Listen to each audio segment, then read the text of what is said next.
सारी दुनिया के सामने कर दिया कि यही वो बंदा है जो भूखा था, प्यासा था, बेलिबास था और उसको मैंने कपड़े दिए। रोना धोना जो है वो आपके उस वाक़े के ऊपर होता है जो एक चीज़ ख़त्म हो चुकी होती। आप किसी की इज़्ज़त नफ्स को मजरूह कर रहे हैं और ये आपके सदक़े से बड़ा गुनाह है। बिस्मिल्लाहिर्रहमानिर्रहीम, अस्सलाम वालेकुम। हम आजकल सोशल मीडिया का दौर है और आप देखते हैं कि जब हम किसी के साथ नेकी करते हैं या उसको कोई इमदाद करते हैं, उसके घर पे जाते हैं, तो इमदाद देते वक्त हम उसके साथ एक तस्वीर लाजमी बनाते हैं। तस्वीर बनाने के बाद उसको हम सोशल मीडिया के ऊपर किसी भी प्लेटफॉर्म के ऊपर उसको अपलोड कर देते हैं। अब आप ये देखें कि जब आप किसी के साथ नेकी करें तो वो आप नेकी के तसव्वुर के साथ करें, ना कि किसी की तवज्जो हासिल करने के लिए करें। क्योंकि हदीस है कि अगर आप किसी के साथ नेकी करते हैं और वो ओहद के पहाड़ों जितनी नेकी क्यों ना हो, उसका वज़न ओहद के पहाड़ों जितना क्यों ना हो, लेकिन अगर आपकी मंशा ये है, नीयत ये है कि इसमें दिखावा हो और लोग कहें कि फ़लाना बंदा जो है वो तो बड़ा अच्छा है और वो इतनी ज़कात देता है, इतनी खैरात देता है, इतने सदक़ात देता है, तो बजाय आपको नेकी मिलने के वो आपके लिए नुकसान का बायस बन जाता है और अल्लाह ताला आपको उसके बदले पकड़ भी सकता है। लेकिन अगर आप एक खजूर का दाना किसी के साथ शेयर करें, किसी को दें, और नीयत आपकी ये हो कि एक खजूर में किसी को दे रहा हूँ, उससे किसी का पेट भर जाएगा और किसी की मदद हो जाएगी, नीयत आपकी ये हो, खालिस अल्लाह की रज़ा इसमें शामिल हो, तो आपका वो एक खजूर का टुकड़ा आपके टनों वज़नी इमदाद से बेहतर है।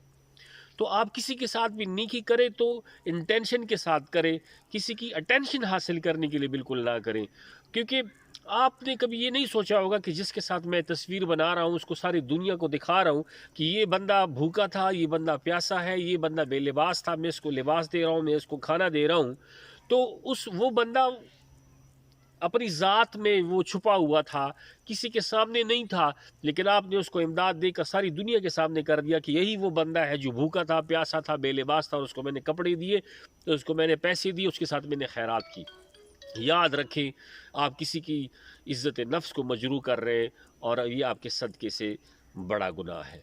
एक दूसरी बात जो आपके साथ डिस्कस करने लगा हूँ वो ये है कि अक्सर हम चीज़ों के छिन जाने के ऊपर रोते हैं या हमें कोई दुख मिल जाए तो रोते हैं। याद रखें इस चीज़ को हमेशा कि जब भी आप किसी चीज़ के ऊपर रोते हैं तो वो वाक़या हो चुका होता है। आपसे कोई चीज़ छीननी होती है, वो छीन गई, अब उसके ऊपर रोने का कोई फ़ायदा नहीं है, आपके रोने से चीज़ वापस नहीं आती।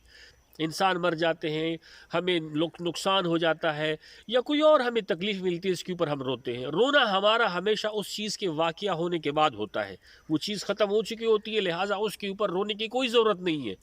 इंसान उसकी हिम्मत पकड़े और नई चीज़ के लिए, नई मंजिल के लिए तगोदो शुरू कर दे। और याद रखें हमेशा हम उस चीज़ के लिए स्माइल करते हैं, उस चीज़ के लिए मुस्कुराते हैं जो हमें मिलनी होती है, और मिलने के बाद हम फिर खुशी का इजहार करते हैं।